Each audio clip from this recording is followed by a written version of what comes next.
Okay, good afternoon everyone. Welcome to our makeup class for today. Tas parang ilan yung sit-in ngayon? Meron na naman again, as always. So, today, we'll introduce more algorithms that calculate the shortest path from a node A to a node B na nasa isang graph.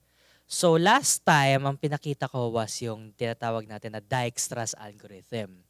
So, Dijkstra's algorithm is a way to compute the shortest path from point A to point B sa isang graph, assuming that there are no edges in the graph na negative. Okay? So, kailangan greater than or equal to 0 yung edge weights dun sa graph for Dijkstra's algorithm to work. And Dijkstra's algorithm's default behavior is that it will compute the shortest path from a point A or a node A to every other node in the graph. Okay? So, there's a problem when we calculate yung shortest path from our starting point to every other point in the graph. What if we just wanted to know the shortest path from a node S to a node T? Magkakaroon ng issue dito if we use the normal Dijkstra's algorithm. What will happen here is something like this. You will start at node S and then you will go to saan kaya? Well, isa lang naman yung possibility. We will go to node C. Okay?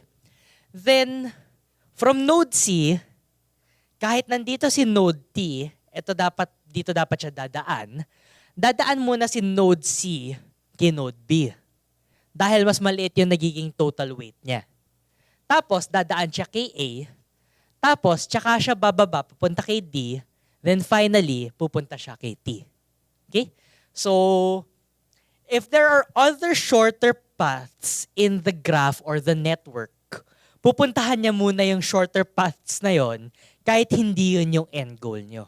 Okay? So, hindi niya pupunta sa T right away kahit T yung gusto mong puntahan. Nagets yan? Nagets yan? Okay? So, kailan ba to nangyayari?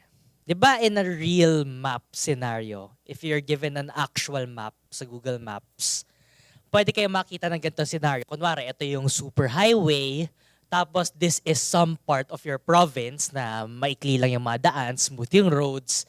Tapos dito yung other side of the province na puro traffic. I think ganito sa Bulacan, if I'm not mistaken. Kasi may part sa Bulacan na madaling puntahan kasi rural area yun, nandun yung mga cows. So madali siyang puntahan, wala namang may pake doon.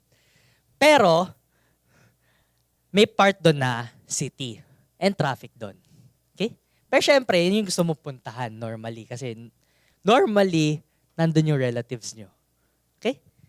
So that's an example of a problem with Dijkstra's algorithm.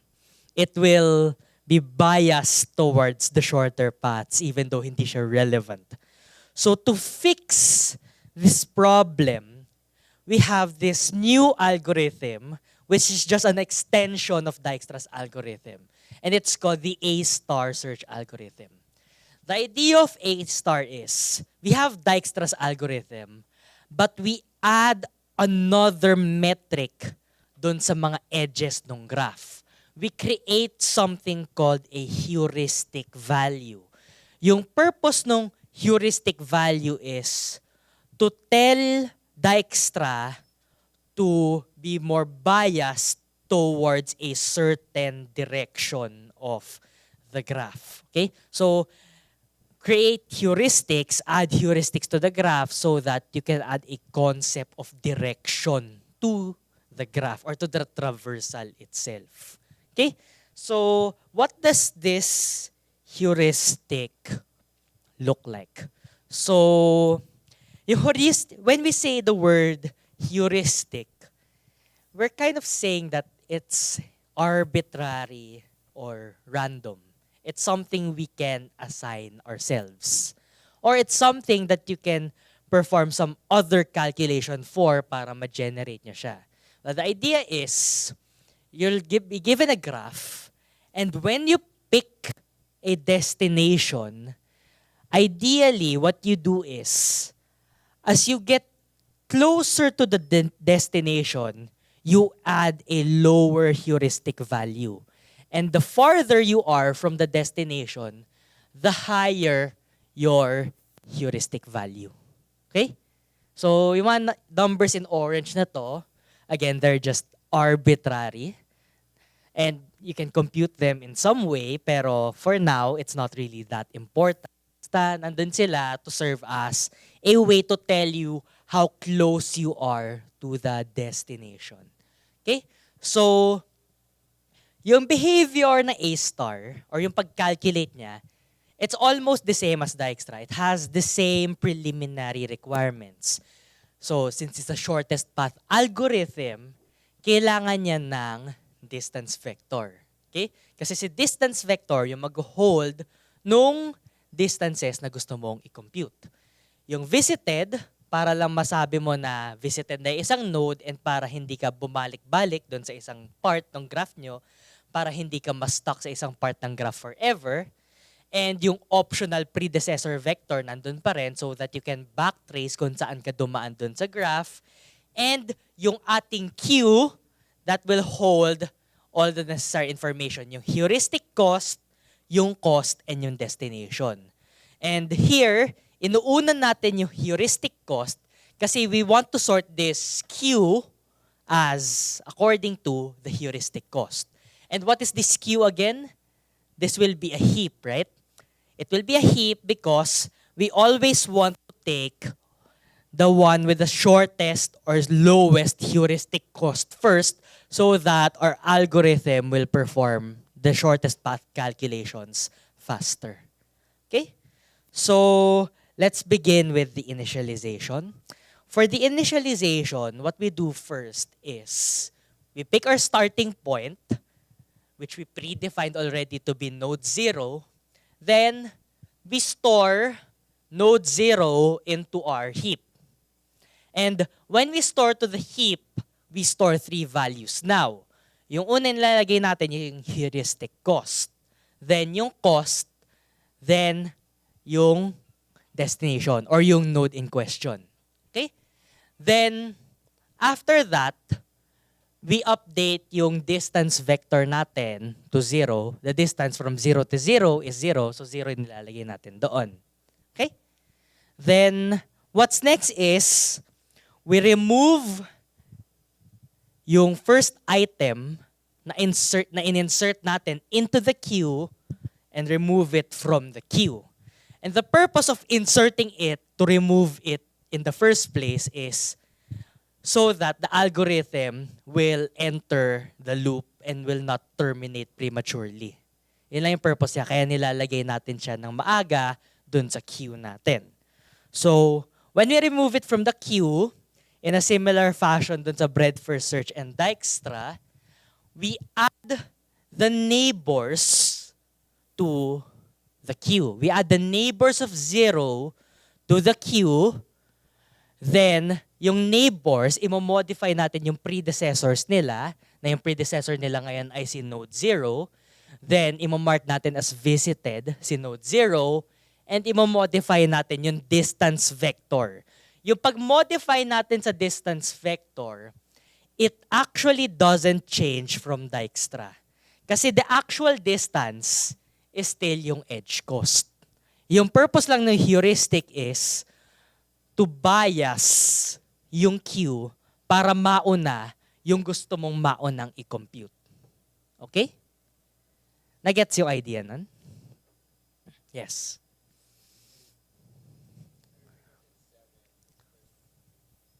Which one? There's no 7 in the heuristic cost. Okay? The yellow 7. Oo nga, no? Ah, okay. I know where that came from. I forgot to mention that. So, yung first number dun sa slash, it's actually the heuristic cost plus the edge cost. Okay? Important correction. Thanks for catching that. So, yung first number na nilalagay nyo dito sa Q, hindi siya yung pure heuristic cost. It's heuristic plus edge cost. Okay? Yan, very important correction yan. Thank you for that. Okay? So, other questions on this? The behavior, yes? How do you get the least value in the queue? What, the lowest? That's why we store it in a heap. If we store it in a heap, automatic na yon. Nasa root node yung lowest dun sa set, di ba? And dun sa heap natin, in standard C++, it sorts it according to the first number. Okay? Kung may tie dun sa first number, it will sort it according to the second number. Kung may tie sa second number, it will sort it according to the third number, and so on and so forth. Yes?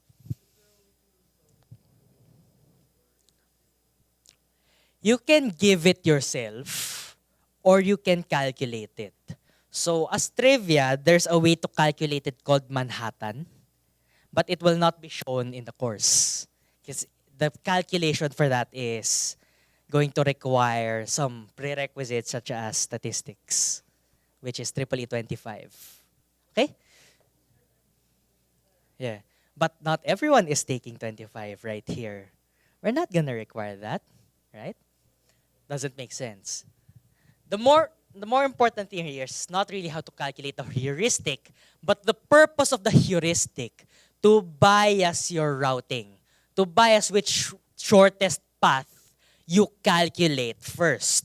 So the behavior will be similar to Dijkstra, but unlike Dijkstra, it will traverse this path first. The branch that leads you to the node 5 or the destination. In Dijkstra, we'll have to go to the left side first, then to the right side, then end up at node 5. But here, because of the heuristic, we just go straight ahead to node 5. Okay? Any questions on that? Yes.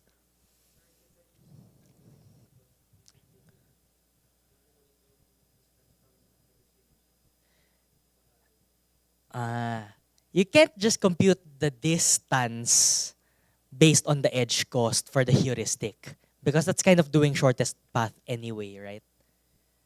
So the idea is you're gonna have to create a concept of closeness.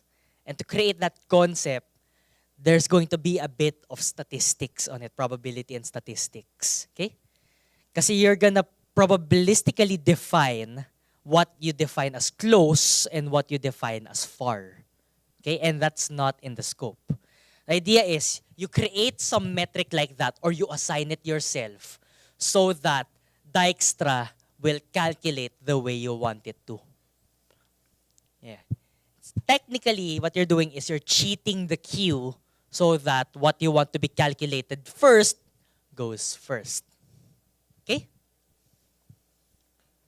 And that's it. That's its only difference with Dijkstra's algorithm. So this is one step closer to how Google Maps is actually implemented. Okay? Because Google Maps not only incorporates shortest path, but it also incorporates direction to that calculation. Okay? Any other questions on this? So, to aid you in programming the A-star search algorithm, I have highlighted the steps over here in this slide. And the idea is always similar to the initial shortest path algorithm, is to pick a starting node, push that into your heap. You can also use a tree. Then you can initialize all of your arrays, your distance vector, visited vector, predecessor vector.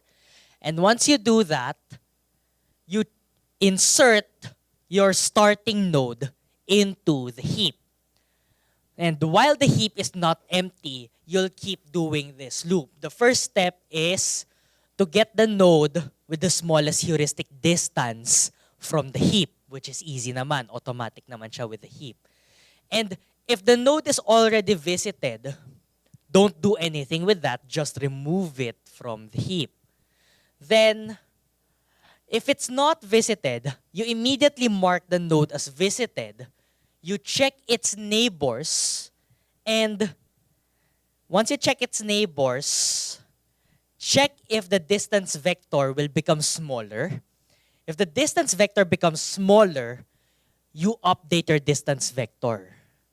Okay? Then, you update their distance vector, then you push them onto the queue. And you keep doing this process until there's no more items in the queue. Okay? So, pretty straightforward calculations actually. Even with this, you can program the algorithm already. Okay? And as for time complexity and space complexity, since there is a heuristic involved, there is an element of randomness. It depends on how you generate the randomness, on how long the algorithm will take to run. So I cannot give any time complexity calculations here because it depends on the heuristic. Okay? So there's no point thinking about that without knowing the heuristic. Okay? And that's too advanced for this course, so we won't get into that. As for the space complexity, it's just Dijkstra's algorithm again. It uses O of V plus E na space because of all of the vectors, the distance vector, the predecessor vector, and the visited vector, along with the queue or the heap. Okay?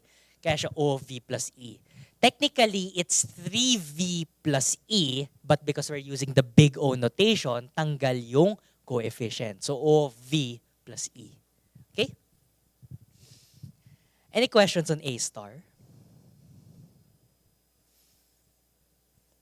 Gusto niyo tignan yung implementation ulit ng Dijkstra? Okay? So, let's look at the implementation of Dijkstra's algorithm again. Yung main Dijkstra's lang papakita ko. So, I think I've uploaded itong me9.cpp in the classroom. So, everyone has a copy of this. And yung parts na to, ilinaw lang natin.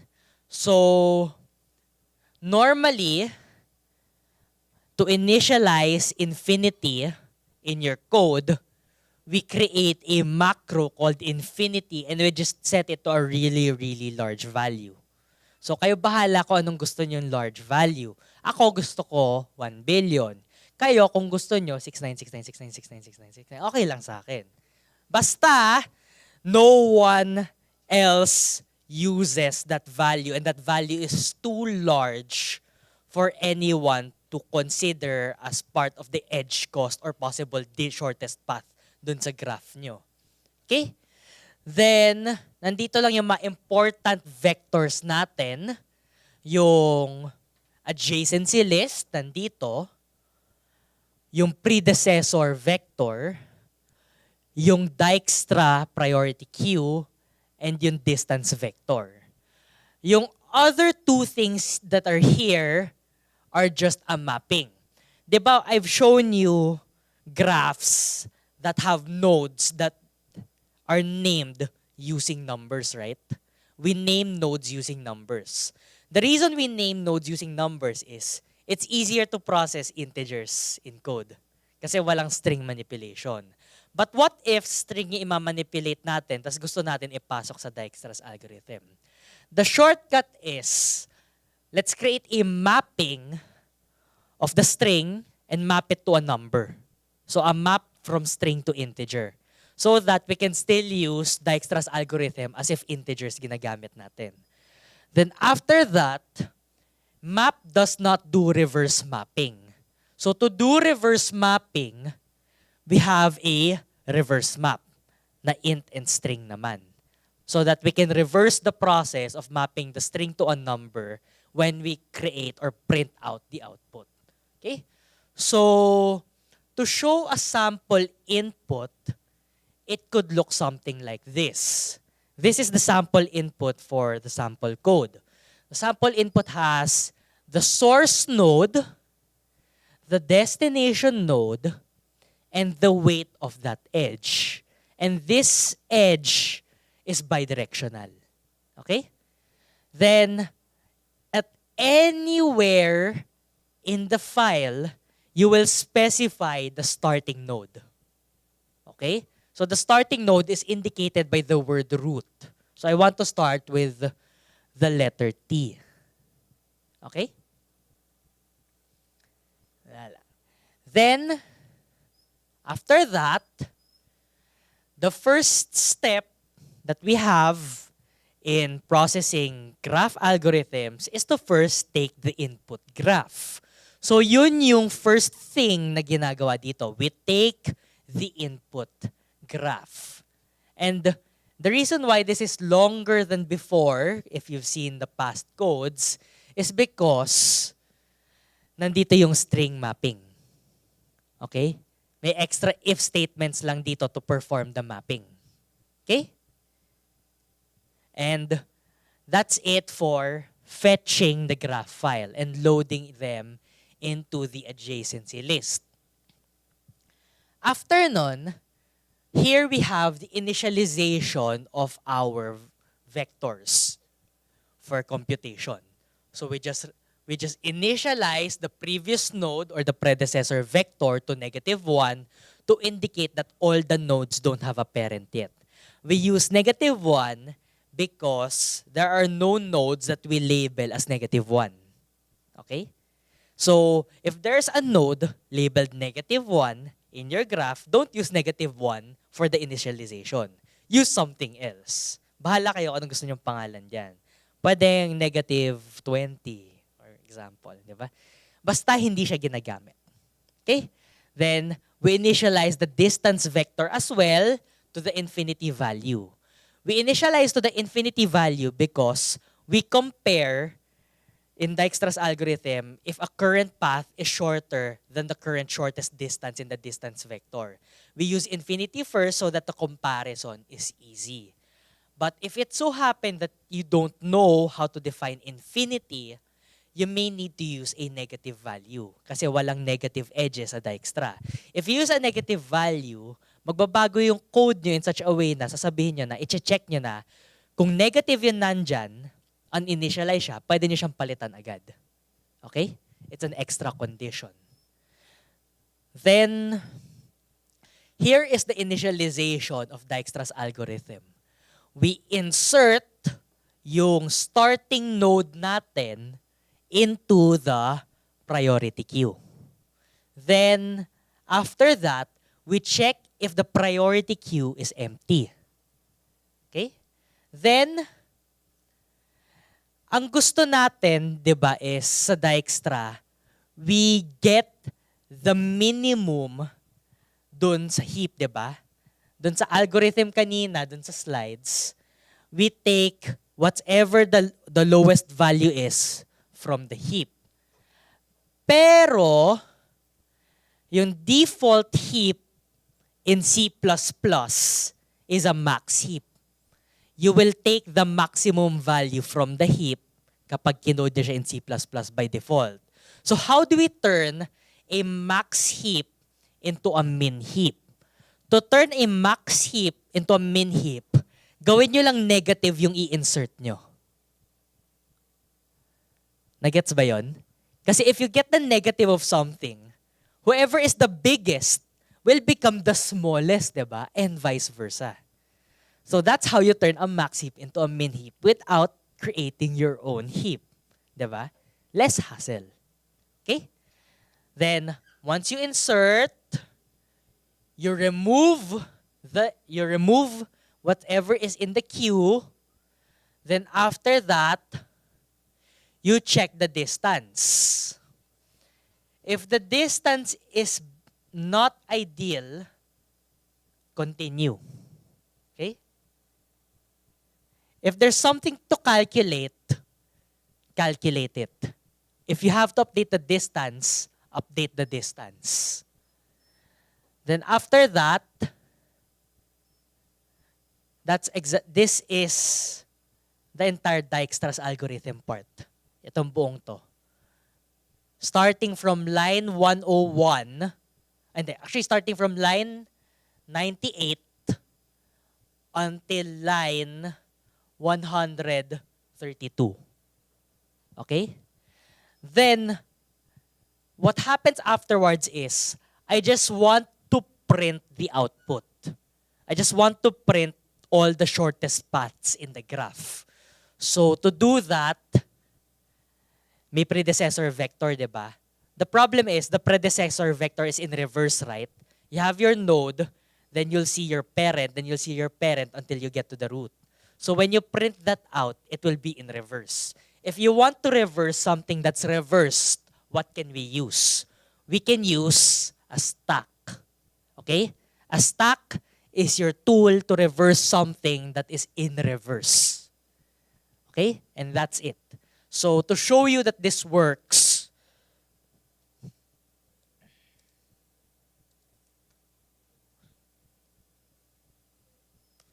ayan. What it does is this. It prints all the shortest paths. Okay? Yan na yun. And it also prints the adjacency list for reference. Okay? Convincing naman, it works. May mahihiram na tayo kapag ito yung ME natin next week. Ayan. Okay? Tapos well-commented yan, ha?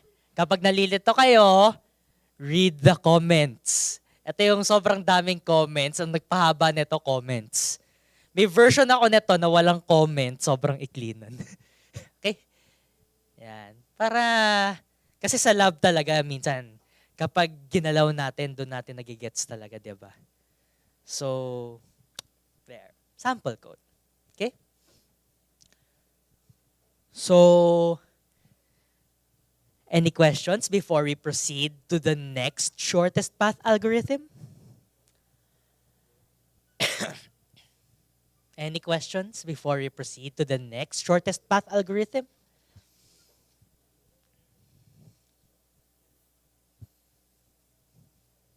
Kung wala, we'll proceed to the next one. So, as I said earlier, Dijkstra's algorithm, while it's one of the most revolutionary algorithms out there, it also has some problems. The first problem is it doesn't give you a concept of direction. So sometimes it takes too much time for you to determine the distance between two nodes in the graph because it determines the distance from the starting node to all the points in the graph. And its other weakness is it doesn't work if there is an edge with a negative weight. Okay? So Dijkstra is unusable in graphs with edges that have negative weight. So the alternative to Dijkstra's algorithm is what we call the Bellman-Ford algorithm. Okay? So Bellman-Ford is almost the same as Dijkstra. However, it can handle negative weights. Okay? So, but if there's something it can't handle, we have to define something. It's called a negative cycle.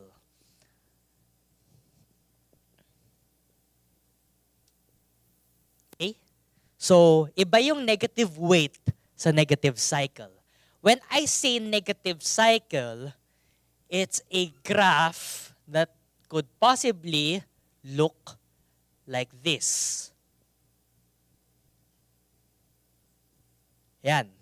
So, a negative cycle is a part of the graph or pwedeng the entire graph, and it contains a cycle wherein if you go around that cycle, negative yung result ng distance. So if you travel here, negative yung distance niya. Okay? In graphs na may negative cycle, there is no shortest path. Okay? There's no shortest path in a graph with a negative cycle. Why? What can you do para maging negative infinity yung cost nyo? Just keep going around here and you'll get the shortest path possible. Negative infinity, right? You can be stuck here and you'll get the shortest path. Kasi lagi ka magsusubtract, di ba? -4 if I go here, -5 if I go here, -6 if I go here. Then paulit-ulit lang siya, magne-negative infinity ka eventually. Okay? So in this case, walang shortest path. Pero, kung walang ganito, pero may negative edge weight ka pa rin, you use Bellman-Ford. Okay? So, is that definition clear? That's a very crucial definition. Okay? Nagets yun? So, hopefully, walang matrap sa ganitong klaseng cycle. That sucks. Parang mas stuck ka dun forever. And no escape yun. Okay? So, how do we perform yung Bellman-Ford algorithm? So, actually, yung mga shortest path algorithms na to very similar to each other. You pick a starting node, you put it in something. Okay? So, in general, yung idea ng Bellman-Ford is you can define it as in this way. Your goal is to find the shortest path. Okay? Tapos, to define your shortest path mathematically, you can define it using some variables. You can say that you define S as a source node. You define the weight from I to J as the cost or the edge cost from I to J. And you can define an H to say the maximum number of links. So, medyo mathematical yung napagkuhanan ko neto. Let's say we can safely ignore muna this unless you want some mathematical fulfillment para sa inyo. Ayan. Okay? So, mas mahalaga sa atin is yung steps. Okay? So, ano yung algo ng Bellman-Ford? So, lagi may step 1, yung initialization. In any shortest path algorithm, may initialization step. So what do we initialize doon sa graph natin or doon sa Bellman-Ford natin? We initialize in distance vector again. Tapos, aside from the distance vector, we initialize yung predecessor vector natin. Sabihin natin na wala ka pang predecessor. So in other languages, you can actually create a vector na yung laman niya ay null lahat. Okay? Pero in C++, as far as I know, walang ganon unless in newer versions of C++ meron. Pero, ayan, you can define it to null or sa case natin, we just set it to -1 to simulate yung effect ng null. Tapos, yung idea is, ito yung heart ng Bellman-Ford. Okay? So, sa Bellman-Ford, you check every edge in the graph. You check every edge in the graph and for every edge, kukunin nyo yung source node and yung destination node ng bawat edge. Tapos, i-check nyo yung distance vector ng destination. If the distance vector nung destination or distance vector index destination is currently greater than yung distance na meron dun sa starting node plus yung weight nung edge, you update the distance of node V or yung destination by the distance of your parent or predecessor and you add the weight of the edge. Ito yung tinatawag natin na relaxation. Ito rin yung ginagawa actually sa Dijkstra's algorithm. Then after that, you update the predecessor of the destination to the source. Okay? And you do this until you go through all the edges of the graph. And you go through all the edges of the graph V minus 1 times. Okay? So, loop within the loop actually to. So, yung outer loop natin, it's for v equals 1 to v minus 1. Yung inner loop natin is for every edge. Then, yung laman nun is yung tinatawag natin na relaxation. Okay? So, loop within a loop siya. Ano kaya yung time complexity nito? So, we go through all the vertices, yung inner loop, we go through all the edges. Ano yung time complexity nun? Vertices times edges. Okay? Kasi yung outer loop natin, vertices yung number. Yung inner loop natin, edges yung number. So, it's O of V times E. You do this procedure VE times. Okay? So, how did that improve Dijkstra's algorithm? The idea is, when you perform Dijkstra's algorithm, you only perform this less times. You perform this less times. And you only go through the edges sa Dijkstra's algorithm once. Okay? So, yung result nun is, kapag may negative edge, magkakamali ka. And yung idea ng Bellman-Ford is, you repeatedly check the edges until tumama yung result. So, in a sense, Bellman-Ford is kind of a repeated Dijkstra's algorithm that corrects itself by doing it again. Okay? So, to show you what that looks like in visuals, it would look something like this. So, you initialize yung distance vector ng bawat node. Yung source node nyo, distance niya ay 0. Tapos everything else is infinity. Tapos yung predecessor nilang lahat, naka-negative 1 to indicate na wala pa silang parent. Then after that, what we do next is, we perform yung Bellman-Ford or yung relaxation procedure 5 times. We visit all the edges 5 times kasi there are 6 nodes in the graph. So for the first visit, ang gagawin natin is, starting from A, we update yung nasa neighbors niya according to the relaxation algorithm. After nun, we go to the next node and do the same thing. We go to the next node, do the same thing. The next node, do the same thing. Next node, do the same thing. And next node, do the same thing. So, kanina, dun sa algorithm, di ba, visit all the edges. Ngayon, sinasabi ko node. Kasi if you visit all the node and you check all of its neighbors, you're checking all the edges. So, it's the same. Okay?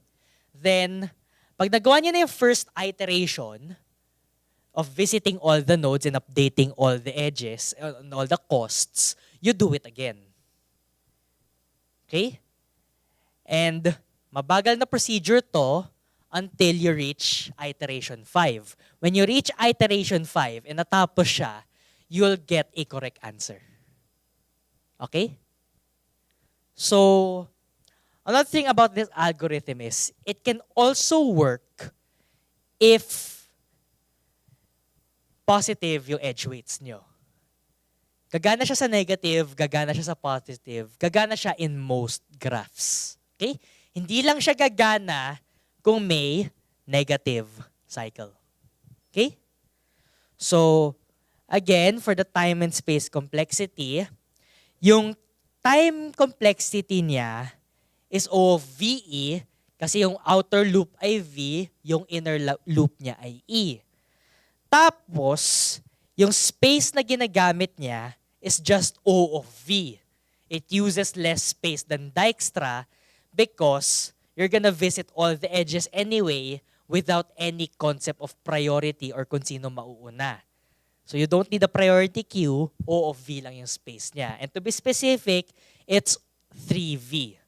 Kasi nandun pa rin yung distance vector, visited. Actually, wala na ring visited pala. Distance vector at saka predecessor na lang. So 2V na lang pala. Hindi mo kailangan ng predecessor kasi i-visit mo rin lahat repeatedly anyway. Okay? So, let's compare Dijkstra and Bellman-Ford. So, sa Dijkstra and Bellman-Ford, if you use them both on the same graph, assuming na non-negative yung edge weights niya, the results will be the same. Guaranteed yun. They do almost the same thing. They both have a relaxation step. Okay? And yung sa Bellman-Ford, as trivia, drawing ko na lang to illustrate it. Medyo texty yung nandoon. Huwag tayo dun sa texty. Drawing ko na lang. So, yung Bellman-Ford, when it calculates distance, meron siyang concept of being local. What that means is, when Bellman calculates shortest paths, the only thing it needs to know would be yung information ng kanyang neighbors. Kasi the only thing that Bellman-Ford is doing is it's broadcasting information to its neighbors, and then other nodes also broadcast to their neighbors, and that's how they update because you do repeated broadcasting of and updating. In Dijkstra, walang ganitong idea. Sa Dijkstra, each node needs to have a certain awareness of every other node's information so that it can calculate the shortest path. So, as trivia, when you're using this in computer networks, ang ginagamit for updating distances is Bellman-Ford kasi there's no way for you to find out yung information ng other nodes dun sa graph kapag malaki yung network. So, kaya nyo ba malaman kung gaano kalayo sa inyo or ano yung edge cost nung computer na nasa US papunta sa computer sa Japan? Hindi siguro, di ba? Doon nagiging useful yung Bellman-Ford. Then, okay? So, this is more used in computer networks.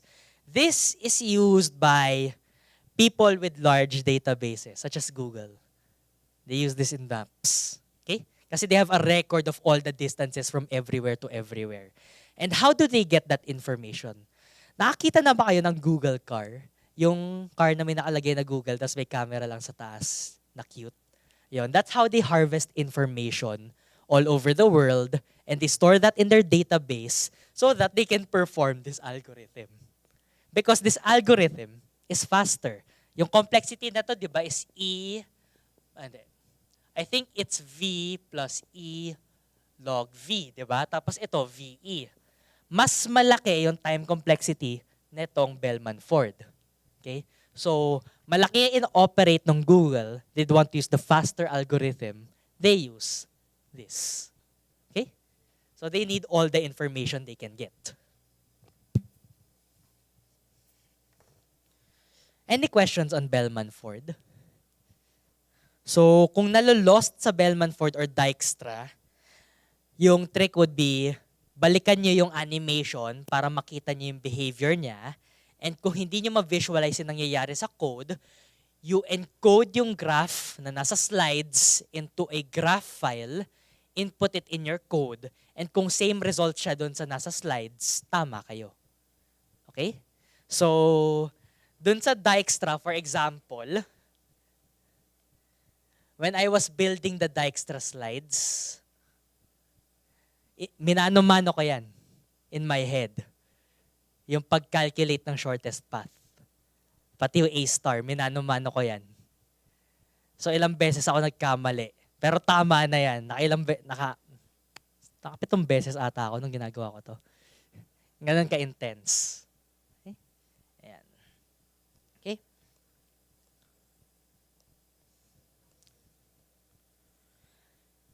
So, for the next part, iniisip ko kung itutuloy ko kasi hindi ko alam kung aabot yung ibang sections dito or kung i-disregard na nila because they lack time. Okay? So, okay? Hindi ako sure kung aabot sila.